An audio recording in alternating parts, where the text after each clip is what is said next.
இந்த மிஷின் பார்த்தீங்கன்னா, இந்த கட்டிடத்துக்கு இந்த பில்லர் எல்லாத்துக்கும் வந்து பார்த்தீங்கன்னாக்க, இந்த தண்ணி வந்து பார்த்தீங்கன்னா, க்யூரிங் பண்ணுறதுக்கு அடிப்பாங்க பார்த்தீங்களா, அதுக்கு ரொம்ப பயனுள்ளதாக இருக்குங்க. ஏன்னா அவ்வளோ ஹைட்டுக்கு நம்ம மேலே ஏறி மேலேருந்து ஊற்றிட்டு வர்றது.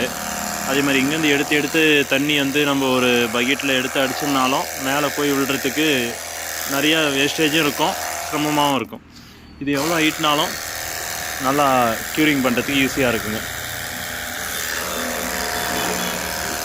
இந்த சந்துங்களெல்லாம் வந்து தண்ணி ஊற்றுறதுக்கு ரொம்ப சிரமமாக இருக்கும் பார்த்திங்களா. அந்த நேரத்தில் இந்த மிஷின்லாம் ரொம்ப பயனுள்ளதாக இருக்குது.